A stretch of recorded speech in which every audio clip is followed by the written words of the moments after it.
paz do Senhor Jesus. Eu sou o pastor Everson Tomás, da Igreja Assembleia de Deus, Ministério de Cubatão. Seja bem-vindo a mais um Subsídio EBD, Escola Bíblica Dominical, lição de número 2, uma salvação grandiosa. Meus queridos, a partir de agora, eu estarei trazendo alguns termos nessa lição proposta, nesse subsídio proposto. Estarei trazendo algumas coisas do grego, do hebraico, e isso não é para dificultar. Todos terão condições de compreender, tanto aqueles que têm um conhecimento mais aprofundado, aqueles que têm pouco conhecimento, ou até mesmo aqueles que não têm conhecimento nenhum. Porque a intenção não é que você grave as palavras e as pronúncias, mas você consiga entender o significado daquelas palavras, daqueles termos nos originais. Eu vou estar trabalhando aqui por parte. A primeira parte, eu vou estar falando do versículo 1 ao versículo 4. Exortação e firmeza na nova aliança. É o que eu consigo enxergar dentro desses 4 versículos. Então, vamos lá. Portanto, convém nos atentar com mais diligência para as coisas que já temos ouvido, para que, em tempo algum, nos desviemos delas. Nós temos aí, irmãos, 2 palavras-chave que é importante frisar, é importante explicar. A primeira palavra, que são 2 verbos, é atentar e desviar. A palavra atentar no original, atentar, é prosequein. Prosequein significa trazer para perto, trazer para perto. E esse é o sentido, desta palavra. Já outra palavra, outro verbo que é desviemos, que está aqui, desviar, vamos dizer assim, desviar é pararein. Pararein significa desviar, deslizar, escorregar do dedo, ou uma partícula de comida que é ingerida e desvia-se, passa por um outro local, no caso aí o pulmão, indo para as vias aéreas. Então o significado é de escorregar, pararein. Mas por que eu estou falando isso? Porque quando o escritor ele usou essas 2 palavras, ele tirou essas palavras de significados náuticos. E a palavra prosequein, ela significa amarrar um barco. É um verbo que é utilizado para atracar um barco no seu porto. Agora, o outro verbo, que é o pararein significa, ele significa ir para longe, se perder, significa perder o rumo, ficar à deriva, Ficar à deriva no original. Então, nós podemos entender de uma forma metafórica, vamos dizer assim, e o comentarista Barclay, ele propõe aqui uma nova tradução, metafórica, o que seria assim, vamos dizer assim, quando ele usou essas 2 palavras, para aqueles que compreendiam o grego naquela época, eles entendiam mais ou menos o que eu vou falar aqui. E o comentarista diz o seguinte: portanto, devemos tentar com esforço ancorar nossas vidas nas coisas que nos foram ensinadas, para que a nave da nossa vida não vá à deriva, afaste-se do porto e naufrague.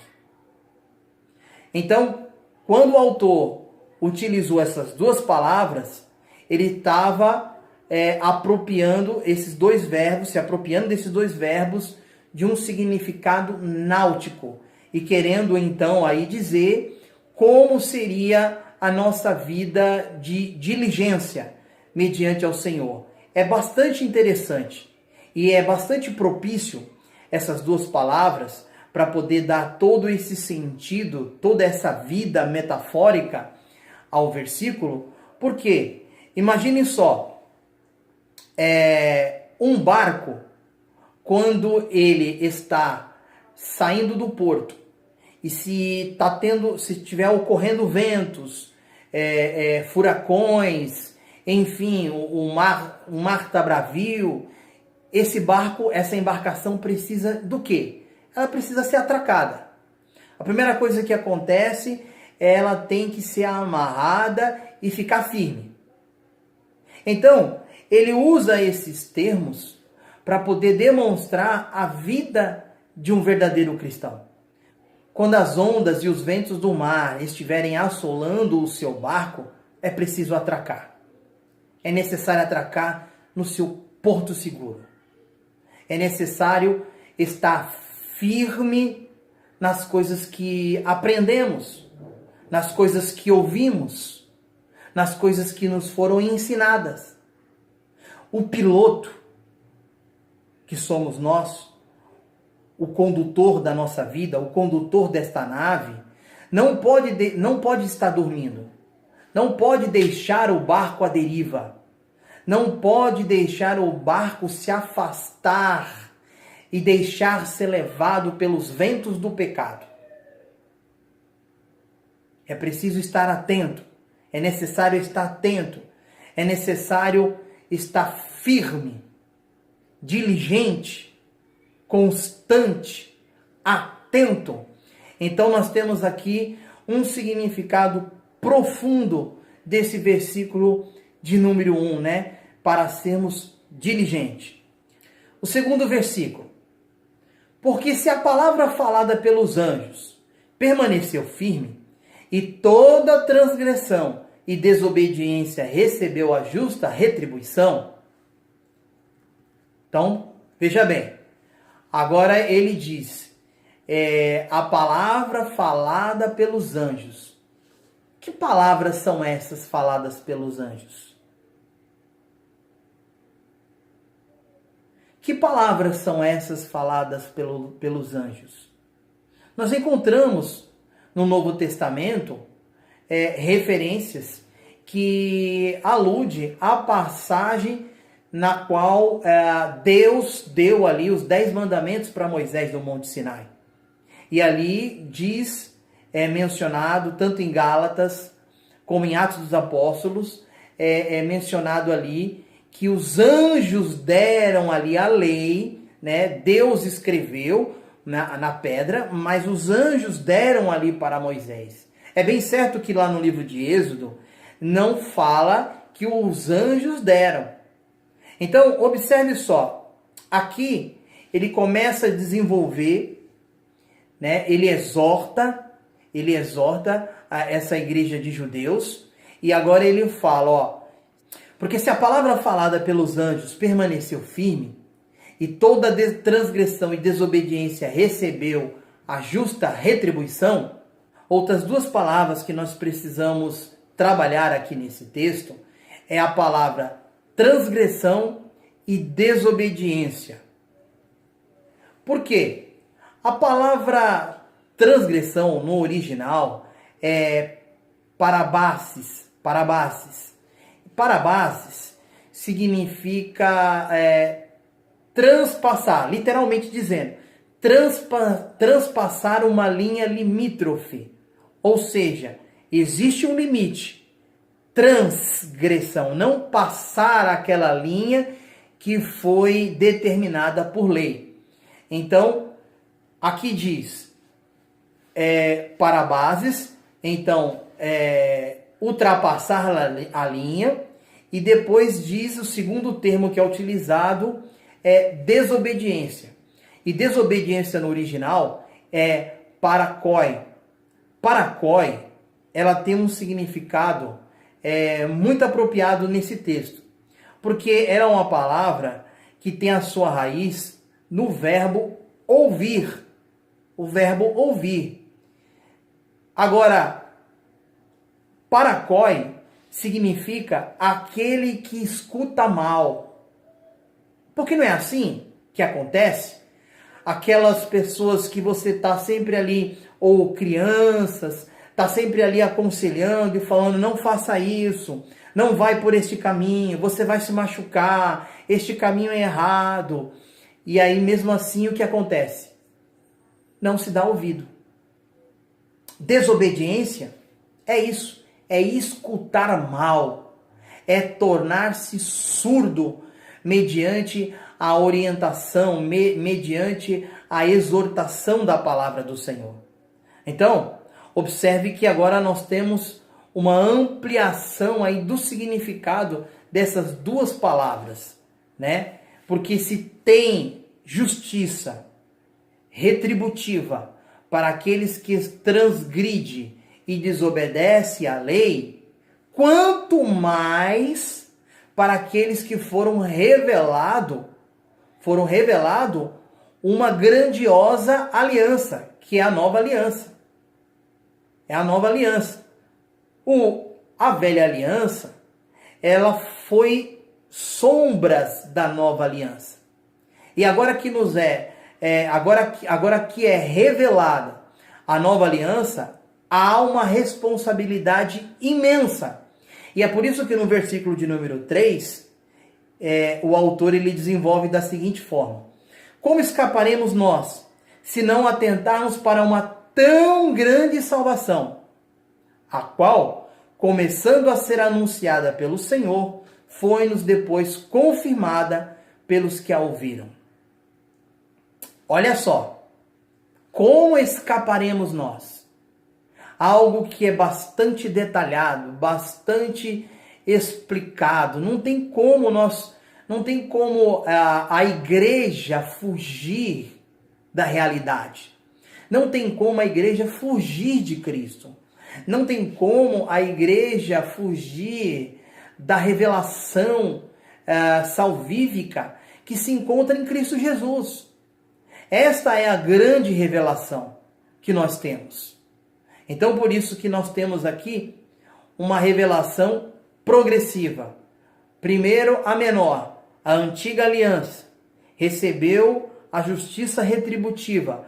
Aqueles que foram transgressores, ultrapassaram a linha limítrofe e não deram ouvidos à palavra de Deus.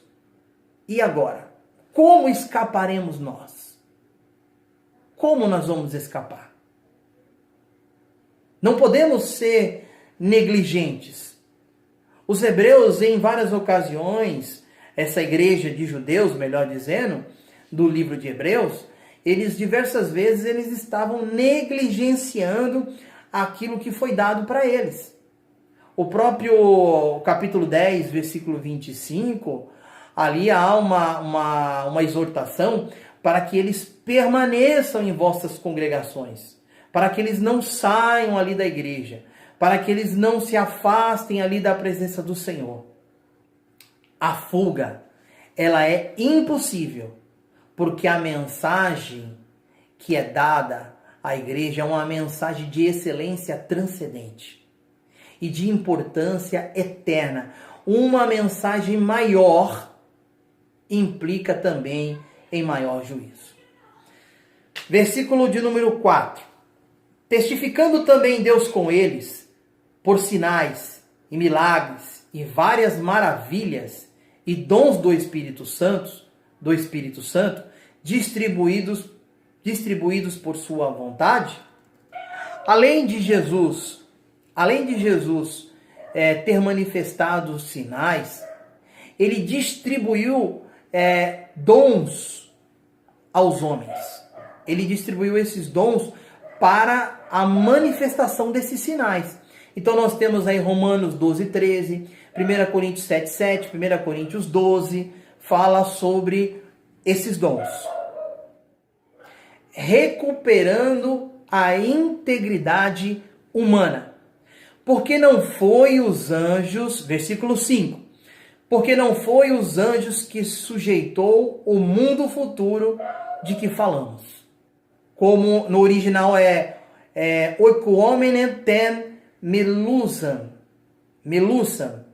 Então, o mundo que há de vir. O mundo que há de vir, porque a palavra eiko, eikumenon, então está dizendo de habitação, de casa. E esse mundo futuro, que está dizendo aqui no texto, é um mundo de reino, um mundo que será reinado aqui na terra. Oikomenon significa habitação, significa casa. Então, por isso que o mundo que há de vir está falando de um mundo futuro, de uma vida futura para a igreja, reinando com Cristo.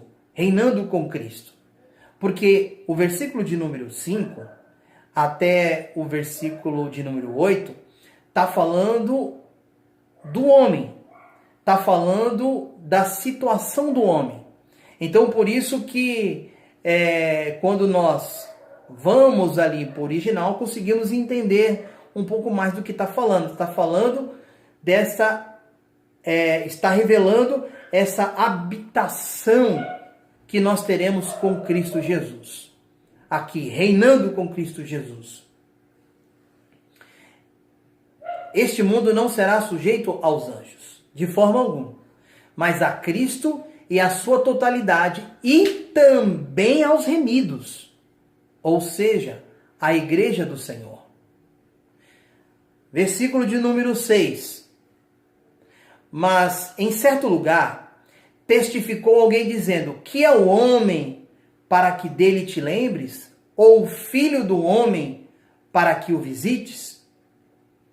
Meus queridos irmãos, eu quero deixar aqui um parêntese e deixar bem claro que eu vou estar aqui mencionando algo que está aqui na revistinha, da Escola Bíblica Dominical, no segundo tópico.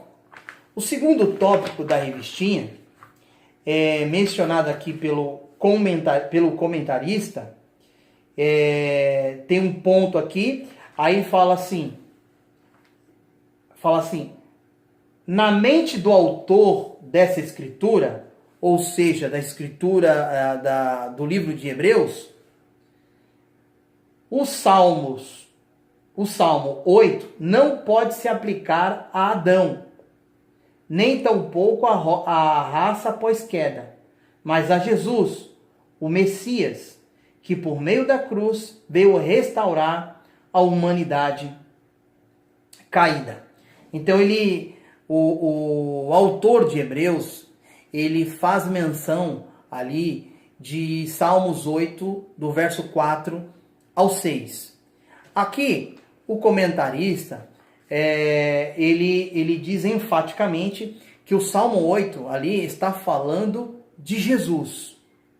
E eu quero deixar aqui bem claro para os irmãos que o comentário que eu vou fazer aqui não é nenhum partidarismo para com a CPAD, porque a CPAD tem feito um ótimo trabalho, tem aprofundado cada vez mais as lições, tem proposto uma temática mais atualizada.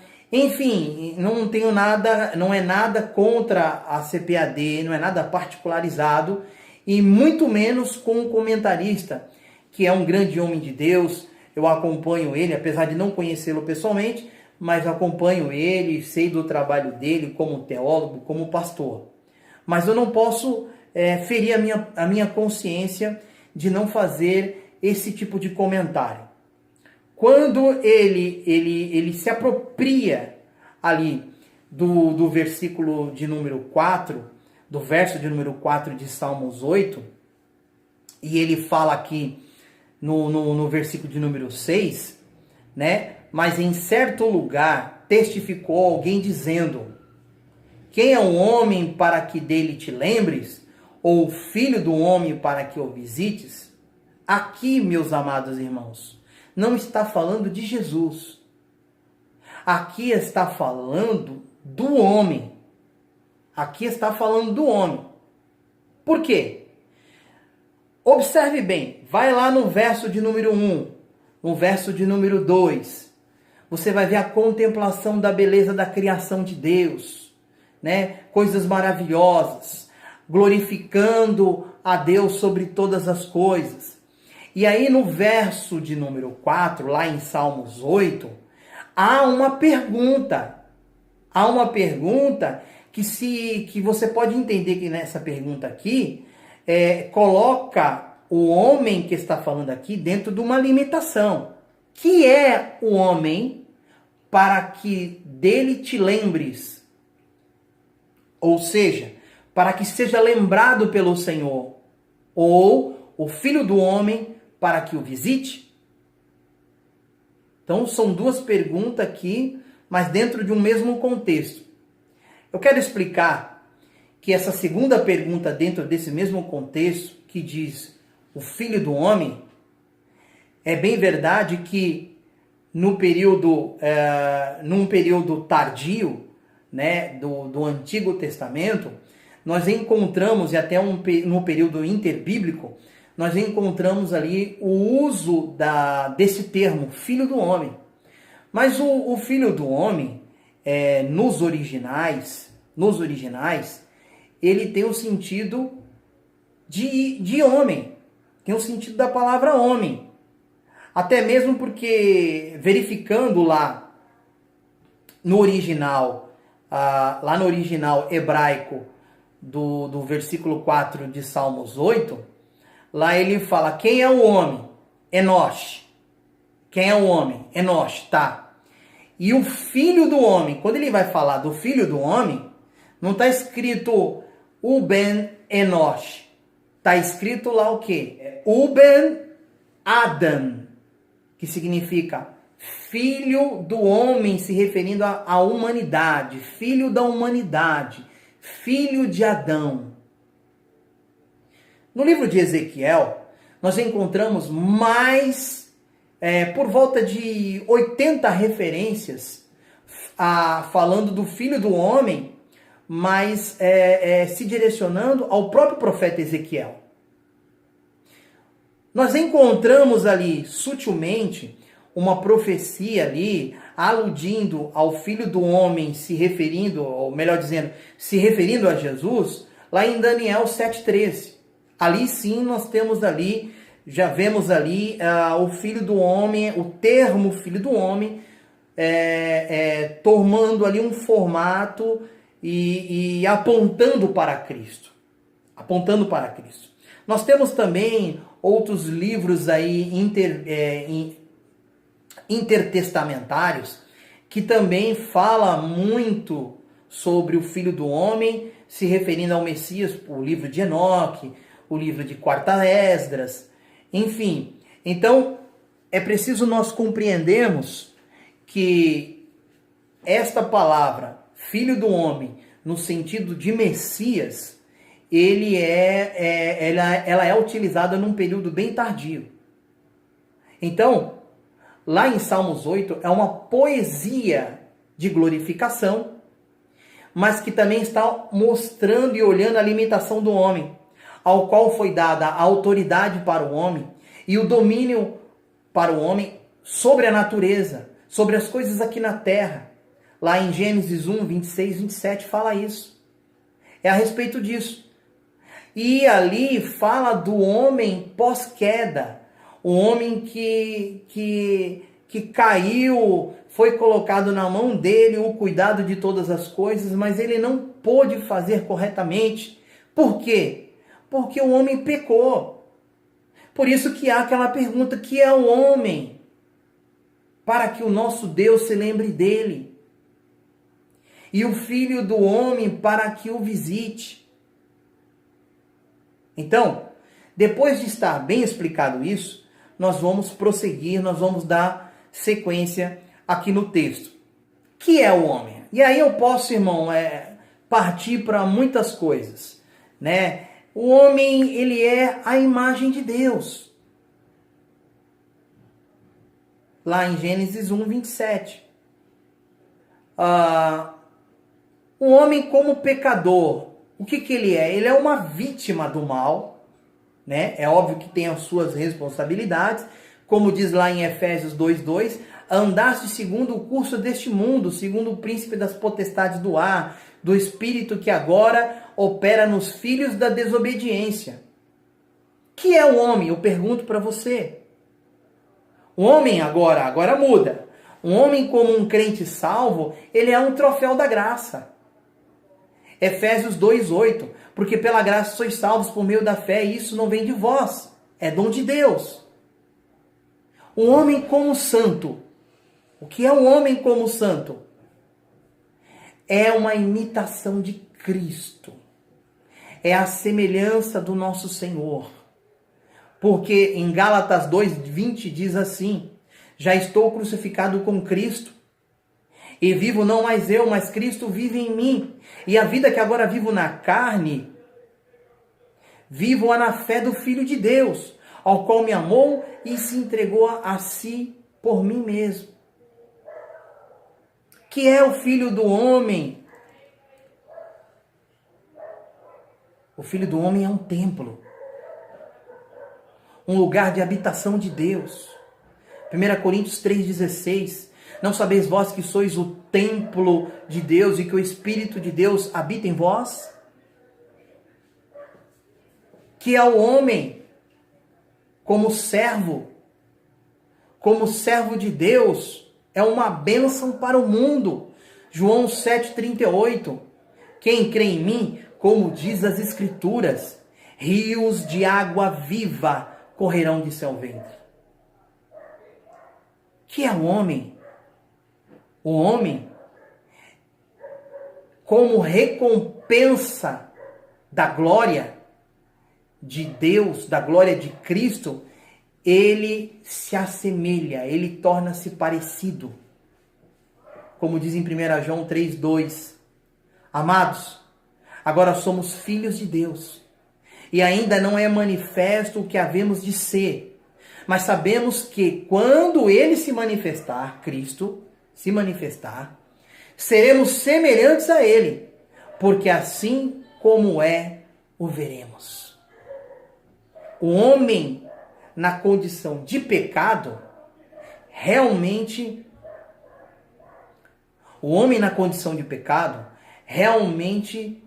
ele não é nada, porque ele caiu. Mas quando o homem ele é restaurado, aí ele torna-se uma bênção para Deus. Por que eu falo isso? Dentro da cultura judaica, o ser humano é visto com bons olhos. O ser humano é valorizado. O ser humano foi feito por Deus com todo carinho. Já numa cultura grega, os deuses fizeram, ou os semideuses fizeram os homens para poder escravizá-los. Porque eles não queriam trabalhar, e aí, então vamos fazer esses aí que não tem significado nenhum, não tem sentido nenhum para nós, para eles fazerem aquilo que nós não queremos fazer. No versículo de número 7, diz assim: tu o fizeste um pouco menor do que os anjos, de glória e de honra o coroaste, e constituíste sobre as obras de tuas mãos. Aqui, outra palavra que foi ali apropriada ali de Salmos capítulo 8. Só que aqui eu quero deixar aqui bem claro que está se referindo aqui ao homem e não a Cristo. Está se referindo aqui ao homem. Do versículo 5 ao versículo 8 está mostrando aí o homem e as suas debilidades. Então, é bem verdade que essa tradução aqui, um pouco menor do que os anjos, é uma tradução da Septuaginta. Né? A Septuaginta traduziu para anjos. Se nós formos buscar nos originais, nos textos massoréticos, lá está escrito Elohim, que é Deus. Mas, se aqui for o homem, não será também muito mais presunçoso dizer assim, fizeste o homem um pouco menor do que Deus? E de glória e de honra o coroaste e constituíste sobre as obras das tuas mãos?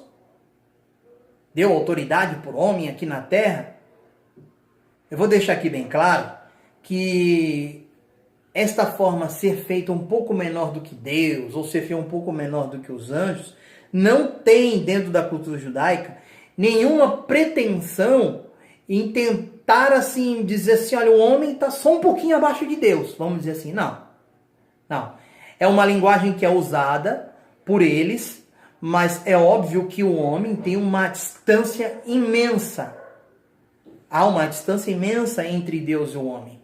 Mas, de fato, nós somos coroa da criação de Deus. Isso daí é inquestionável. Então, aqui ele pega aqui, mais uma vez, o texto lá de Salmos 8, que está falando do ser humano, né? Da geração adâmica, né? E aí ele explica que coroaste ele de honra e de glória, que isso é a autoridade que o homem teve. No versículo 8, nós fechamos agora essa ideia aí dele estar falando sobre a situação humana, tá? O que Deus fez e o homem colocou tudo em derrocada. Todas as coisas lhe sujeitastes debaixo dos pés. Quer dizer, o homem tem autoridade sobre o leão, o homem consegue dominar uma baleia, né? O próprio, lá no livro de Tiago, fala sobre isso, apesar que lá a intenção é falar sobre a língua, que não tem nada a ver, mas porém, ali demonstra a sujeição das coisas aqui na terra que há sobre a tutela do homem, né? Ora, viste que lhe sujeitou todas as coisas, nada deixou que não lhe esteja sujeito. Mas agora, olha lá, presta atenção. Mas agora ainda não vemos que todas as coisas lhe estejam sujeitas. O homem perdeu o controle. É isso que o texto está falando. O homem, ele perde o controle.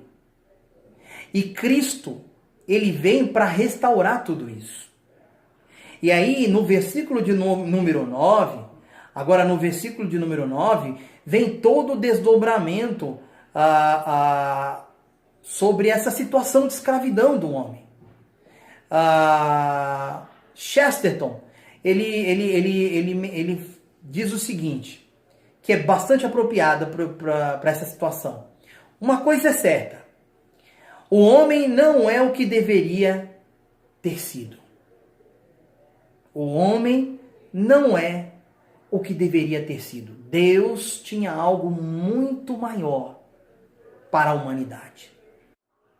Vamos entrar agora na terceira parte, que diz: com humilhação, exaltação e entrega, Cristo muda o curso das nossas vidas. A partir do versículo 9 agora, nós vamos entender isso. Deus sujeitou todas as coisas nas nossas mãos, nos deu autoridade, mas o homem, por causa do pecado, o homem caiu e não foi capaz. É bem verdade que ainda os homens dominam muitas coisas, mas muitas coisas já saiu do nosso controle. Muitas coisas aqui na terra saiu do nosso controle. E aí, o autor agora, ele repete de novo. O versículo de número 7 está dentro do contexto adâmico. O versículo de número 9, agora ele está falando aqui já de Cristo. Ele pega lá o salmo, a poesia lá de Salmo 8, e ele diz o seguinte, vamos ler aqui. Vemos, porém, coroado de glória e de honra, aquele Jesus, que fora feito um pouco menor do que os anjos, por causa da paixão da morte, para que, pela graça de Deus, provasse a morte por todos. O que ele está dizendo aqui? Ora, o homem não foi capaz de cumprir a incumbência que Deus deu. Mas agora tem um que eu apresento para vocês. E ele, na sua condição humana, ele está dentro do mesmo contexto lá de Salmos 8. Na sua condição humana foi feito menor do que os anjos.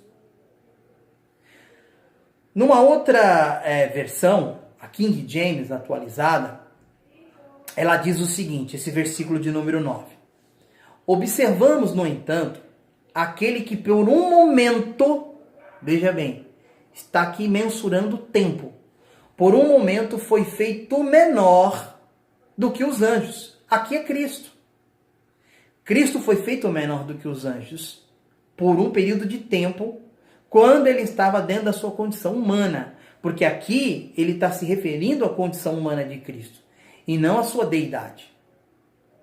Jesus, coroado de honra e de glória, por ter sofrido a morte, para que pela graça de Deus, em benefício de todos, experimentasse a morte. Uma outra tradução também, uma outra versão, melhor dizendo, que eu acho bastante interessante, é a Bíblia Ave Maria, que ela diz o seguinte: mas aquele que fora colocado por pouco tempo, olha só, por pouco tempo abaixo dos anjos. Então, aqui é claro que ele está falando de Jesus. Aqui é claro que ele está falando da paixão de Jesus, do sofrimento de Jesus, da morte de Jesus, para trazer benefício, para poder restaurar aquilo que foi perdido. O versículo de número 10, porque convinha que aquele para quem são todas as coisas, e mediante quem tudo existe, trazendo muitos filhos à glória, consagrasse pelas aflições o príncipe da salvação deles. Então, convinha que aquele que é dado toda a honra, que é dado toda a glória, que todas as coisas são mediantes a ele e para ele, trazendo agora muitos filhos, né? Muitos filhos para a glória. Consagrar-se pelas aflições o autor da salvação deles, ou seja, Cristo Jesus. E aqui na nossa tradução, na nossa versão ARC, né, Almeida Revista e Corrigida, ele usa o termo príncipe. E pode ser usado, mas eu entendo que a melhor palavra aqui, que no original é archegos, que é autor, ou governante, ou dominador, né? Porque muitas das vezes o príncipe não governa. Apesar de ser possível essa tradução dentro do dicionário, né, de significados do grego, mas eu entendo que a mais apropriada seria o autor, archegos, o autor da salvação deles. Então ele sofreu. Cristo Jesus sofreu por toda a humanidade. Versículo de número 11. Porque assim, o que santifica, como os que são santificados, são todos de um, por cuja causa não se envergonha de lhe chamar irmãos. Somos da família de Deus. Por intermédio da morte, houve essa aproximação. Pertencemos à mesma família e não estamos mais separados de Deus. Versículo de número 13. E outra vez, porém nele a minha confiança. E outra vez, eis-me aqui a mim, aos filhos que Deus me deu. Em Isaías, capítulo 8, o versículo 17 e 18, porque aqui ele está fazendo, ele está buscando lá, mencionando o versículo 13, esse versículo 13 está falando de Isaías 8, 17 e 18, que diz assim: E esperarei o Senhor, que esconde o rosto da casa de Jacó, e a ele aguardarei.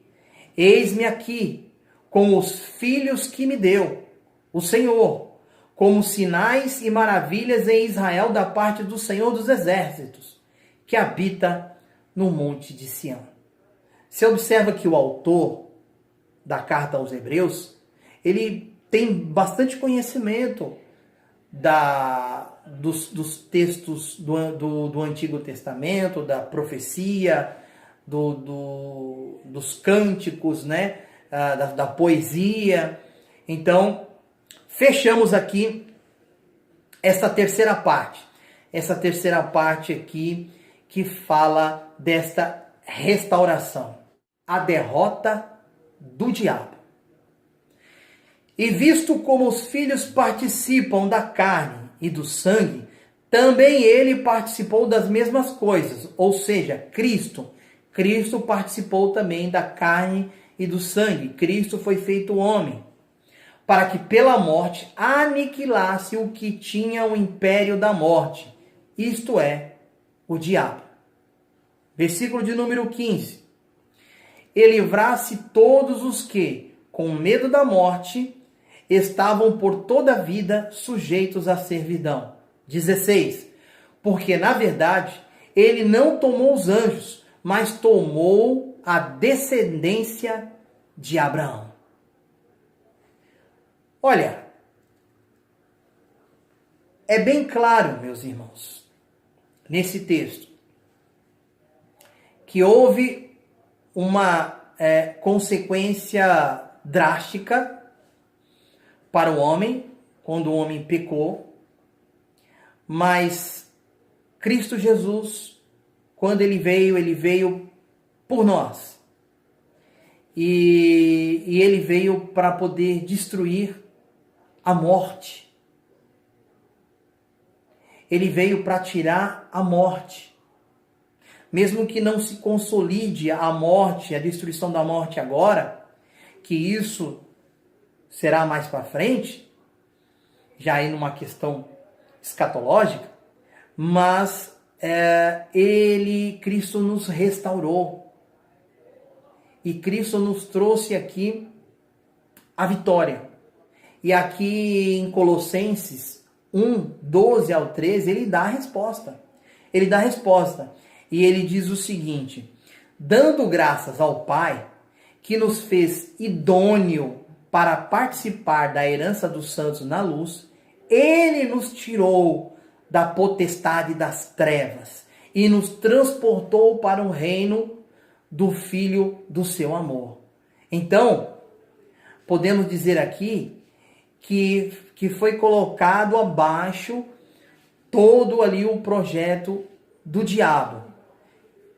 Cristo precisou sim ter um corpo humano a fim de poder morrer e derrotar Satanás. No versículo de número 16, o autor deixa bem claro que Cristo não tomou sobre si a natureza dos anjos, mas a descendência de Abraão. Nós somos descendentes e Cristo é descendente de Abraão. Em outras palavras, ele não se tornou anjo, mas homem, um judeu. Nós vamos para a quinta e última, que é Cristo, o sumo sacerdote, o excelso, o soberano, aquele que é sobre todos. Que diz assim: pelo que convinha que em tudo fosse semelhante aos irmãos, para ser misericordioso e fiel sumo sacerdote, naquilo que é de Deus, para expiar os pecados do povo. Porque naquilo que ele mesmo sendo tentado, padeceu, pode socorrer aos que são tentados. Ora, a palavra aqui, irmãos, Jesus, ele é o alto sacerdote. Ou nos originais, como diz também, ele é grande, o grande sacerdote. Né? É o Kohen Gadol, grande sacerdote. Ele não é simplesmente um sacerdote. Ele é o sumo, ele é o maior, ele é o de todos e sobre todos. Os sacerdotes ofereciam sacrifício continuamente. Mas aqui ele está se referindo realmente a expiação. A expiação que era feita ali, relatado ali em Levíticos 16, essa expiação era feita primeiro para os sacerdotes e depois para todo o povo. Preste bastante atenção. A expiação de Cristo Jesus foi para toda a humanidade. Foi para toda a humanidade. Porque o versículo 18, naquilo que ele mesmo sendo tentado, padeceu para socorrer os que são tentados. Cristo, ele entende a minha aprovação.